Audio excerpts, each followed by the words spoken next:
Hi, welcome to Neuroverse, a podcast hosted by Carolina and Clara, where we discuss all matters from neuroscience to philosophy and beyond.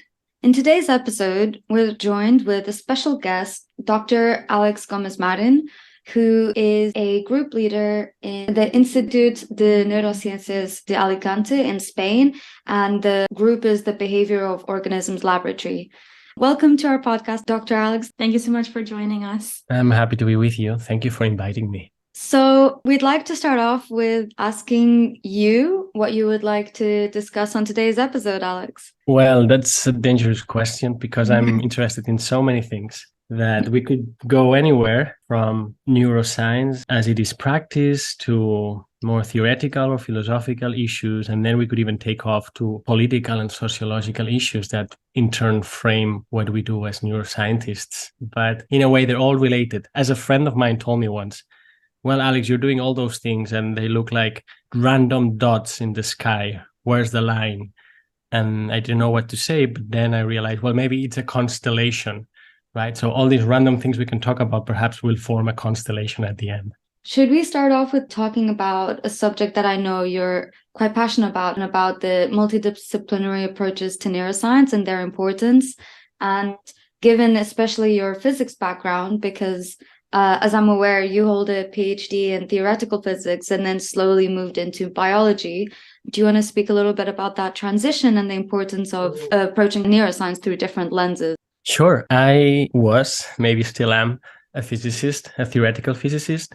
I was very happy with pen and paper for 4 years. I took a master's in biophysics, but it's just because my advisor insisted that I did so, because we were always referring back to biology in the discussion of our theoretical papers. We were studying stochastic processes and thermodynamics. So basically, how do the laws of thermodynamics work when the scales are smaller, and how to connect back those fluctuation theorems with macroscopic thermodynamics. And we always used to refer to molecular motors and all of that. So it was more the decoration at the end. But that was my initial approach to biology. And when I finished my PhD, I was very happy doing what I was doing. But when people ask me, why did you move to neuroscience? I always say it's because of love, because my wife was finishing her own PhD, but still had 2 more years to go. So we had the two-body problem right there. What do I do? Do I go? And I decided to stay. So I was looking for a job, and there was these 2 labs at the Center for Genomic Regulation in Barcelona. One was looking for a physicist to work on the neurobiology of Drosophila, and that's how I moved into neuroscience. I was lucky to be adopted by the laboratory of Mathieu Louis there. And yes, they were looking, as I recall, well, that's how I like to think about it. They like to have physicists because in a way we are the looks technicians, right? We can analyze data, we can write code, and sometimes we can throw at these phenomena some of our equations, but that's rare. So it's not so romantic in terms of, I was always interested in the brain and the mysteries of the mind. No, I was very happy toying with physical concepts.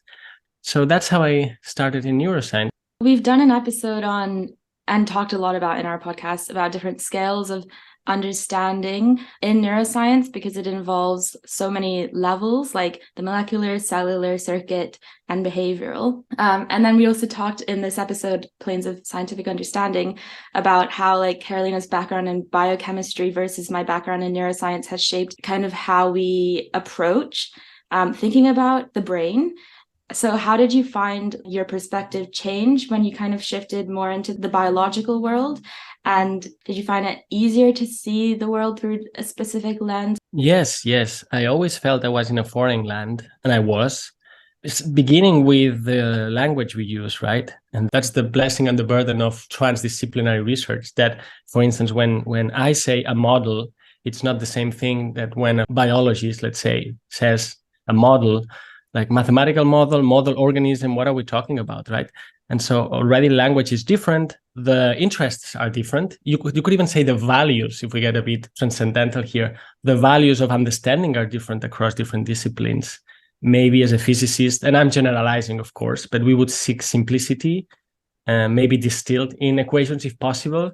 But then I realized that my fellow biologists, and again, I'm generalizing, their holy grail was a mechanism expressed through cause and effect narrowly understood as necessity and sufficiency, right? So here it's like shocking. Okay, so that's what they're really interested in. How strange. I find this rather uninteresting compared to other pursuits, right? So, and it's been like this since then, actually, because, well, then I got what the game was about, I think. Not that I rebelled against it, but I continued swimming these waters. And, well, I moved from Drosophila to worms and to rodents. And lately, I'm more interested here in my lab to study humans. And now I really want to understand the minds of humans in the real world.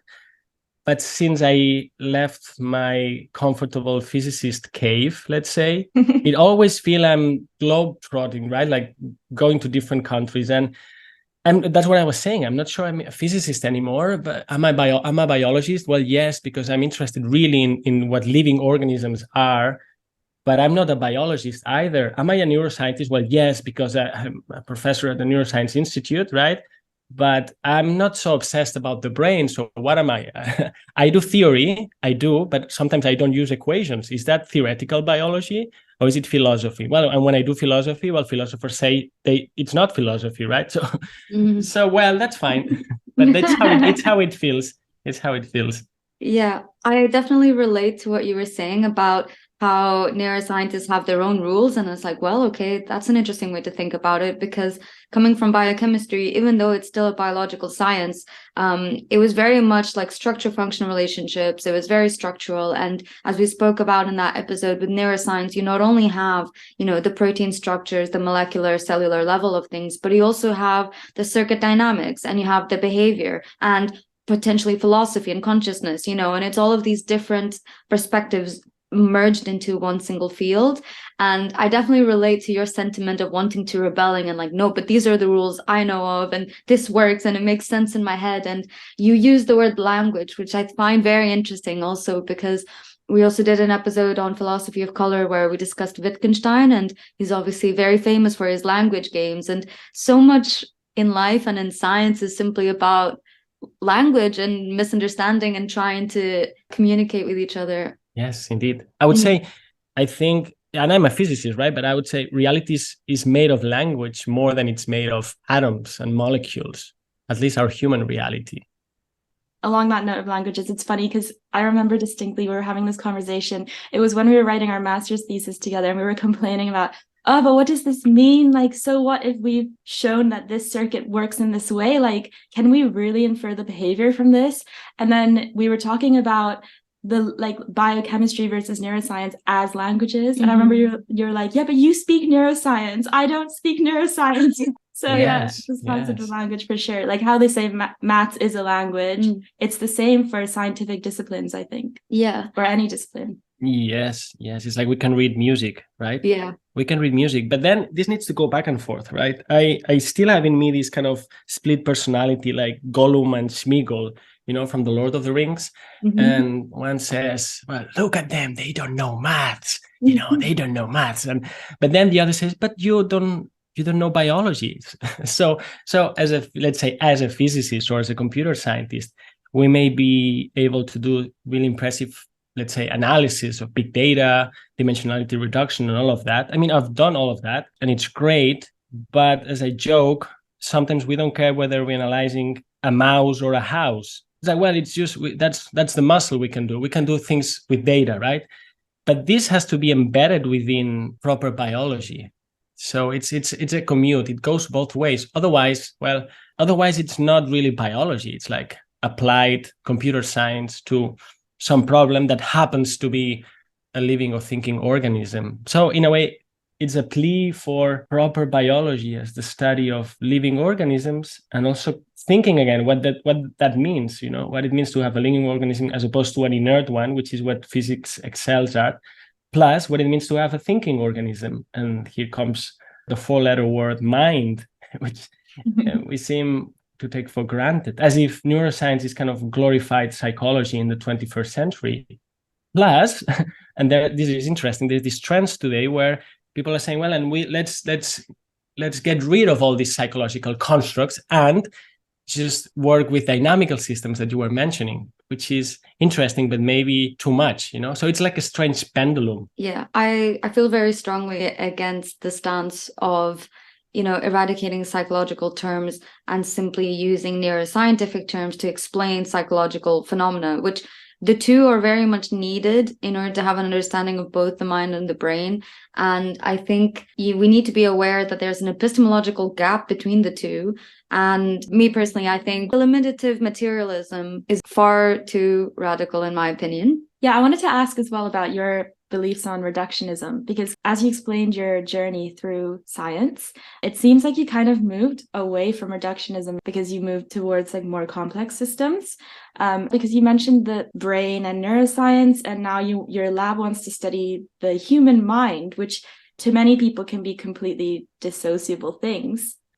Yes. So reductionism, let me preface this by saying that I am on a quest against the unholy trinity of materialism, reductionism, and mechanicism. It's like the Father, the Son, and the Holy Spirit. So we have materialism reigning in orthodox sciences, in particular neuroscience. We have mechanicism reigning, inherited from the so-called successes of genetics and molecular biology. Now, the third one is reductionism. And reductionism is perhaps the easier to tackle. And in a way, many of our colleagues, young and more senior, would agree with us, I suppose, that, well, one should not be a reductionist, or maybe be a reductionist provisionally, because at the end of the day, we need to cut things, whether if it's with a knife or with our minds, right? We need to analyze what we're studying. But recently I understood the problem with reductionism, because people say, well, what's reductionism? Or what's wrong with it? Well, it's like you cannot separate, right? Like you cannot separate a whole into parts. But then we may answer, well, yes, you can. And we do it all the time. Look, here's this brain, I separate it into parts. Here's this network, although it's linked, well, it's separated into parts. But recently I come across like the end of the sentence is, we cannot separate a whole into parts without that whole changing in nature. And I think that's very important. So yes, we can take a football and split it in two, but now we cannot play football with that football once we have split it in two, right? So, and this is a challenge for living systems in particular. I insist on that. And not that in physics, many decades ago, especially through complex systems and so on, physicists know that reductionism is really limited as a tool. But when it comes to, look, if you take a living organism and you split it in two, it dies, you see? So that's already a very trivial or maybe obvious indication that reductionism has its limits. So it's like a movement from, you have the phenomenon, which is a whole. I believe it's given to you as a whole. Then, of course, you make parts. If you make parts of things and you forgot they belong to a whole, if you forget, then you're fucked in a way, because you cannot sew it back together into a whole. So I'm not against reductionism per se. I'm against reductionism when it forgets that the whole game, the whole promise, the whole aspiration was to understand that thing, that when you cut it, it became another thing. And now you pretend that Frankenstein thing is what you wanted to understand in the first place. And it's not. So in that sense, maybe I can ask you something, because you're young neuroscientists. And as I told you, my path into neuroscience was rather random, right? But I would presume, and I see it in the students around here, that when you start neuroscience, you, as a young mind, you think that by studying this discipline, you'll either be able to help treat or cure brain/mind disease, or you think, well, I want to understand the brain, but what you really mean, and correct me now, because I'm asking you, what you really mean is I want to understand this thing we call mind, but because we think it's in the brain, then we say, okay, then I must study the brain. What happens very quickly, as I see in the students? Two things. Well, that promise is forgotten. It's like, well, at the end of the day, we need to study small problem. I will fall in a lab that studies this part of the brain of the spider, and I'll do this for the rest of my life because I'm now in a career. So I must build publications. And so it's a double fuck, because the promise is forgotten and you become not anymore an amateur, like a scientist amateur, somebody who really loves that, but kind of a professional career builder. And so let me and again now we ask get you, into the sociological. I love it. is what I'm saying more or less accurate? Like you land with this aura of well, we can understand, we may have some hope of understanding, I would say even the human mind, but then after a few months, well, I'll be happy if I can publish some papers talking about this corner of the fish brain. And perhaps I do this for the rest of my life because I want a job. Yeah, that definitely resonates with me, because the deeper I get into neuroscience as a field, the more I realize that you do have to choose a very tiny problem to work on, because that has to be the way that it's going to work. Otherwise, we're not going to find any answers. But I wasn't driven personally towards neuroscience to understand the mind per se, but I did go into neuroscience to understand more our perception of reality, which I think is different to consciousness. And that was my driving force, alongside the fact that I just chose the most multidisciplinary thing that I could study. Like, my other options would have been anthropology or something along the lines of that, which is also multidisciplinary. But then now I do find that as I'm doing a PhD and I have to choose what my project will actually be focused on, I am struggling to accept that I do have to just find a tiny problem. For me, my experience was a little bit similar to what you described, Àlex, except that I was never driven towards neuroscience from a clinical perspective. For me, it started in a philosophy class, and I fell in love with the mind-body problem. And then I've always had a keen interest in biology. And then instead of going into medicine, which would involve me to study the whole body, I decided I wanted to do something more specific. So then I did biochemistry, and then more specifically neuroscience as a way to study it. Within philosophy, the things I was most interested in was the mind-body problem and epistemology. And neuroscience for me is perfect for that, because not only I can dabble in my philosophical interests of consciousness, but also to my other interests related to sense perception. And as I've spoken a lot about in this podcast, one of my greatest passions is predictive coding, which very much relates to external information and our internal information colliding. And I've very much accepted that I will not have an answer to any of these philosophical questions, because I think that is the nature of some of these philosophical questions. And I now study the brain for fun, really, not because I think I'll find an answer, but because I find it inherently interesting. And what you were saying about specializing into specific careers and finding your own very niche, that was also very much a driving force for starting the podcast, in that even though we do have our academic careers going on, the podcast forces us to stay dynamic and be amateurs within all realms of science and philosophy. And I really enjoy that. It forces me to take a time out of my day to really be creative and read widely and learn about a different subject area. Yeah, I resonate with that. I'm not against tiny problems, addressing tiny problems, because that's also how you make progress. And I'm for pluralism, which means not everyone has to be here for the same reason. And when we talk about mind, when I say mind, well, maybe there are different C's here. You know, we have consciousness, we have cognition, and if I can use Spanish, we have comportamiento, which is behavior. And maybe there are different degrees or different in nature. But even within cognition, right? You were mentioning the perception of reality. Well, that's good and big enough. Perception, attention, memory. These are big things to understand. You don't even need to go to Buddhist consciousness, right? I'm just concerned that we don't forget our initial impulse of what we wanted to know, even though we may need to go through a path of tiny problems. To circle back to different perspectives of science, so like using physics to understand science, I have two things to say. But the first one is we did an episode on the hippocampus, and it's a very special brain area, because it's not only about the creation of memories, but taking into account space and time. And there's a lot of physics involved, not only in the dynamics of what's happening, but in terms of the physics of encoding spatial representation. And I remember Clara suggesting, what if we understood physics through the biology? So instead of understanding, because do you want to explain it? Yeah, I think I was just saying that if our perception of space is ultimately molded by how our brain receives this information and transforms this information, then maybe we could understand space as like a product of the brain. Why not attempt to explain physics through understanding how our brain understands physics? Yeah, because it's our Mhm. perception of physics. Yeah, exactly. Yeah. It's our perception of like Yeah. dimensionality and Mm. yeah. That's a fantastic thought you're sharing here, and I'll have things to say. So yeah, I'm really excited you bring this in, but I'll turn it into my own way. So another motto that I am working on is to try to convince physicists and biologists that physics is perhaps nested within biology rather than the other way around. What does that mean?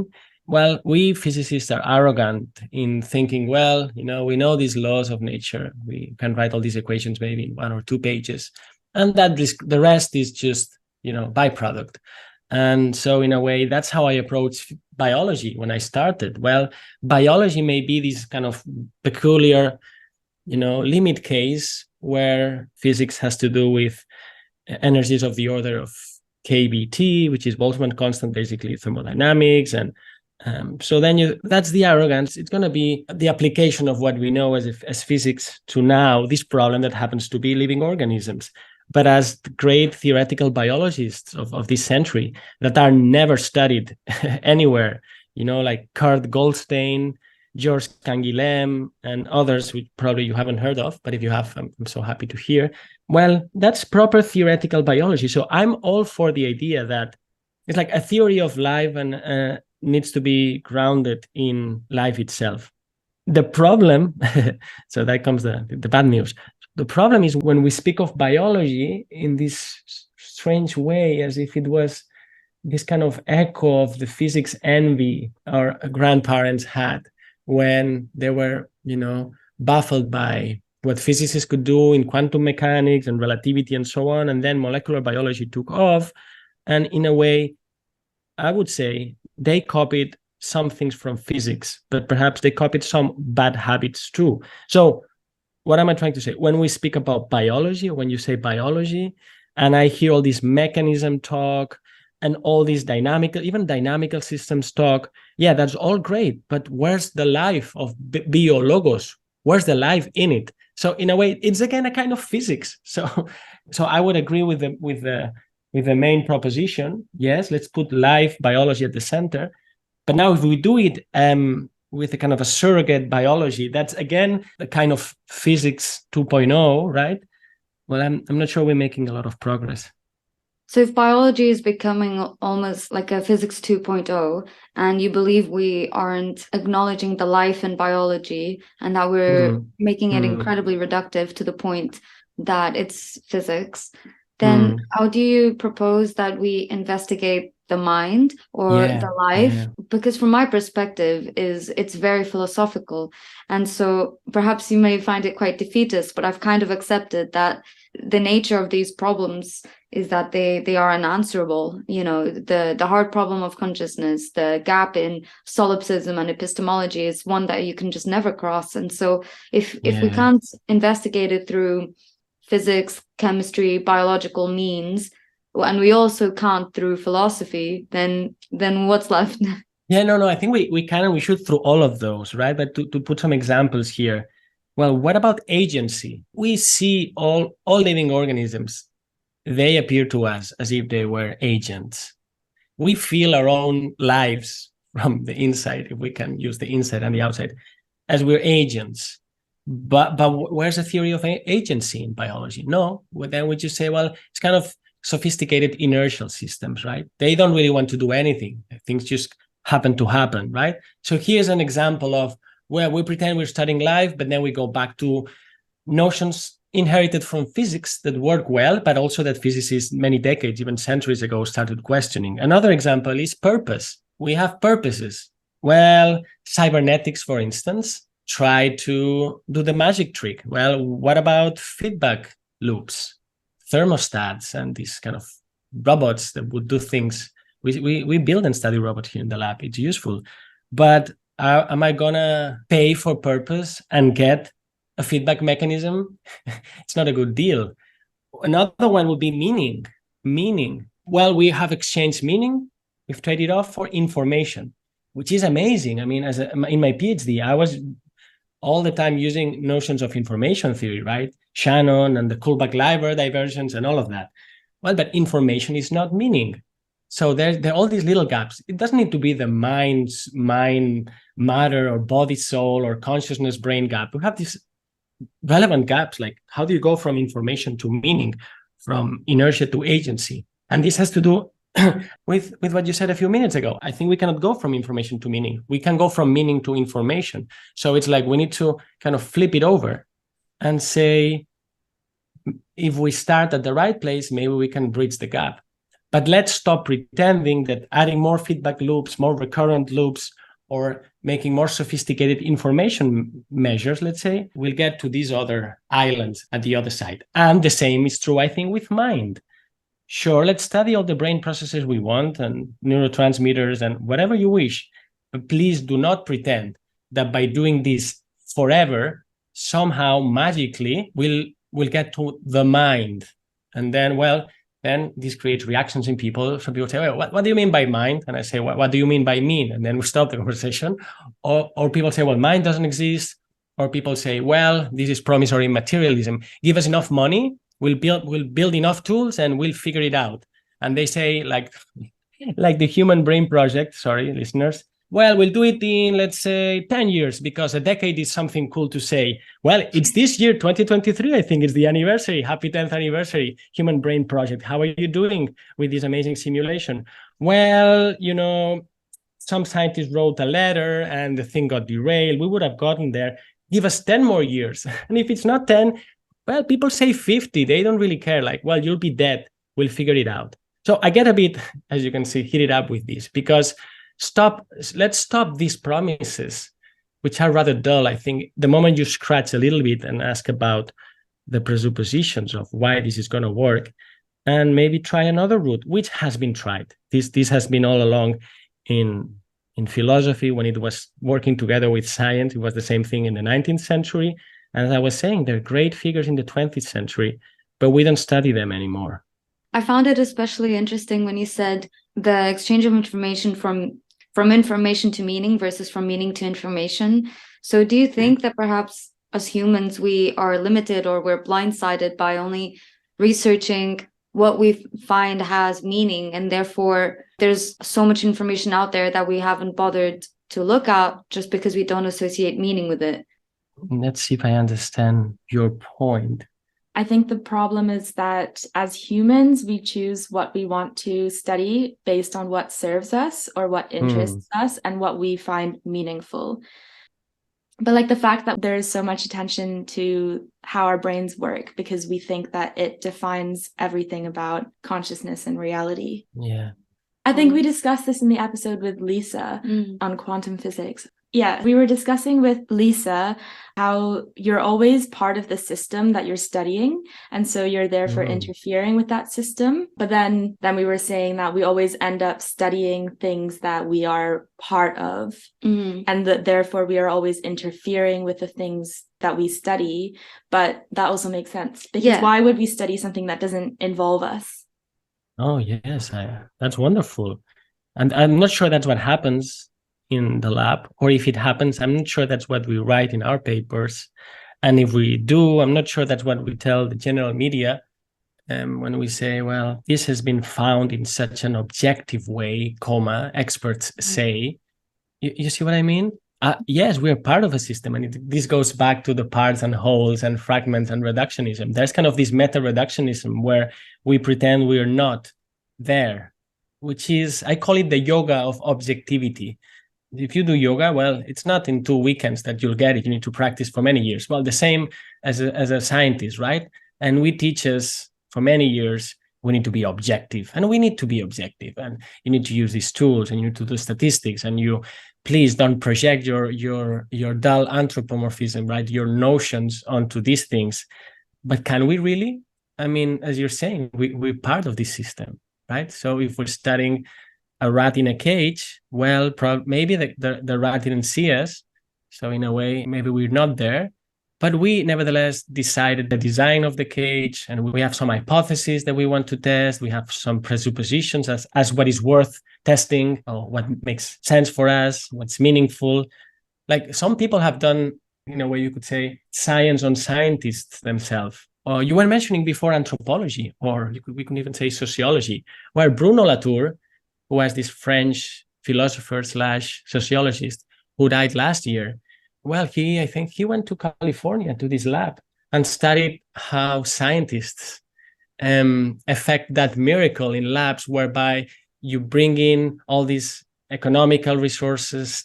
So you bring in economics, you bring in technology, you bring these machines, you bring groups of people in certain hierarchies, and then what comes out is a fact. So he was reflecting on what's going on here. It's very interesting. Like labs produce facts, but even the very word fact means made. But then we think it's not made. We think it's kind of God-given, right? It's objective, God-given. No, it's not made by anything. It's what it is. And God-given without a God, of course. Well, so this divide between objective and subjective is not as clear-cut. Again, this is another gap. It's not like, oh, it's all objective, or it's a kind of subjective mess. It's an intersubjective consensus. As I was writing in that piece on podcasts, that was inspired by a conversation we had a few months ago, right? Like, what do podcasts like yours and others do? Well, you hear people talk and hopefully think in real time. And then professional scientists and amateurs and lay people may realize that, well, science is also a social activity, maybe a very, very specific, very particular, unique one, but nevertheless a social activity where we need to reach consensus as to the facts of the matter. And that's why when people say experts say, well, other experts say something different. And so we are part of a system that's nested in a system that's nested in a system. But again, this is another divide. You see, now it occurs to me. Hopefully we can also bridge this divide where you're either working as like the objective, laser-focused scientist of a small project, but in a way you can turn on and off your glasses, right? You can raise your head and now look at the tree that's in the distance, and then you can go back and look at the paper. Back and forth. And I think we're quite myopic because we're always looking at this little thing. And perhaps that's all we're saying. All we're saying is, let's get some flexible change of perspective and change of gaze in all these matters.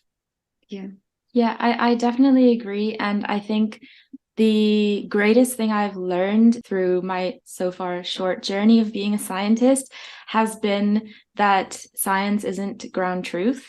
And I think, and it really angers me that the world believes it is. Like, the world believes scientists have facts and they know facts and they know.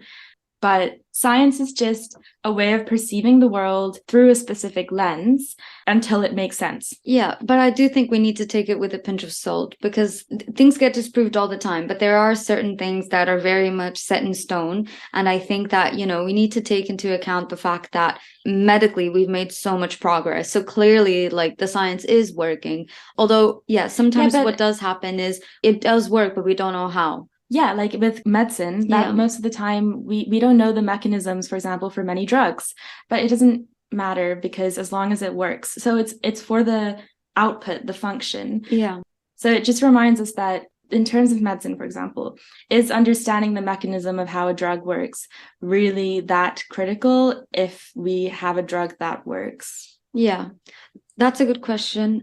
The point that I wanted to make, though, is that I think we shouldn't take away from the rigor of science and the effort that goes into designing experiments and conceptualizing ideas. Like, we do the best we can to remove the bias and to be as objective as we can. And I think that this does reflect in the fact that we have advanced technologically and medicinally. And so, not to take away from that aspect of science, although I understand what you're saying in terms of whether or not we actually understand, and the depth of our knowledge and understanding is a different question. No, that's a really good point. But it's also important to be open to changing your theories of the world in order to progress and have innovation. Yeah. Completely agree with that. Yeah, again, huge topics there. Yeah. Well, as when it comes to medicine, So I had stomach surgery that saved my life. And so I can only be grateful for the good plumbing. I call it this way, like the good plumbing that can happen, right?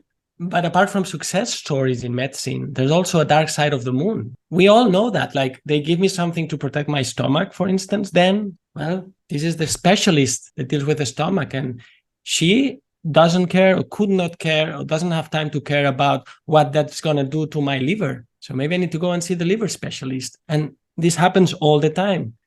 Plus, when we talk about levels of understanding, of explanation, of analysis, well, you can swallow a pill or you can go for a walk. Oh, come on, Alex, stop that new age bullshit. Well, not really. Sometimes when people are depressed, and this is a very serious matter, and I don't claim to be what I'm not, a psychiatrist or a psychologist or anything like that, but sometimes it would help if they had a better job. So the intervention, the vaccine could be sociological.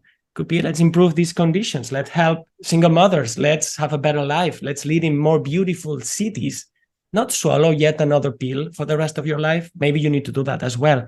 So again, here we see why scientists are important and clinicians are important, but also why masons are important and why poets are important and why midwives are important.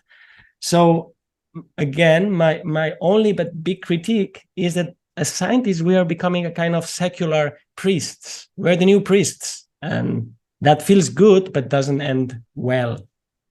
That's very true. And I think we see that reflected also a little bit in terms of like vaccine hesitancy and things like that. I think that as you put it in your words, and I think it can be quite accurate that we are behaving like priests, and very much this is the absolute truth. Take it, accept it. You know, like back in the day, they would have it all written in Latin and not translated because they didn't want everyone else to read the actual scriptures. And I think we should all make a better job at science communicating and really taking in the effort to communicate effectively, because I think a lot of the times what happens is people switch off immediately, as you say, something about science, and it's like, no, and then break it down and clarify it and not make it overly complex.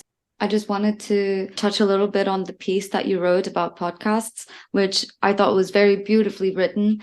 And a few phrases that I want to point out is you say the intimate is made public in a bottom-up ecology of individual creators and self-organized communities. And I think that's so amazing. And something you pointed out that I think was very much a goal of mine with the podcast was making the intimate public, in that a lot of the times you'll have conversations with professors or lunches or with colleagues, and in your head you think, wow, this is such an incredible moment. And I think, why should we only limit science to lecture halls, whether you or not you got into that university? You know, science is for everyone. And yeah, I'm really passionate about making this very open access. Yeah, like you mentioned with the priests only using Latin and the general public not being able to understand, like to a certain extent, science has naturally followed that path of making the knowledge inaccessible to lay people. So, especially with not open access papers. Yeah, and the whole problem of how journals work, but that's another issue. Yeah. But yeah, so I'm definitely really passionate about providing scientific knowledge to the general public, and also just like we mentioned before, helping people understand what science is really all about, and that it's an open space to explore the world and our perception of it. Yeah, and also not only being focused in our one little area of research that we have to research in order to build a career, but to continue, even among scientists, to stimulate ideas and creativity. So not only to the general public, that's very important, but also between scientists, and to remind each other why we started doing science. Yeah, and I think we started the podcast with, I don't know what our purpose was really, but I like it was mainly science communication. But I also, the more I podcast, the more I realize our purpose. That's why I'm really appreciative for this piece you wrote, because it also reminded me of that. And I wanted to finish by saying a quotation from your piece, which is, podcasting's greatest virtue is probably its fitness to present the scientific enterprise as it actually is, an ongoing complex process of intersubjective consensus, rather than a machine for the making of unquestionable truths. I think it couldn't have been summed up better. Thank you for joining us on our podcast, Alex. It's been such a pleasure talking to you and for you to share your insights with us. Well, thank you for doing this. this duo female energy with such beautiful innocence. We need that too. Yes, innocence doesn't mean you're naive. It means you're vulnerable to this curiosity. And that's at the spirit of the scientific enterprise when it's at its best. So I'm really happy you're doing this. Congratulations. Thank you for listening to this episode. We hope you enjoyed it as much as we did. And do check out our Twitter and Instagram pages and our website for more information of how you can get involved. And if you enjoy the podcast, do let us know. You can give us a rating or share with your friends. We'd really appreciate it. Thank you.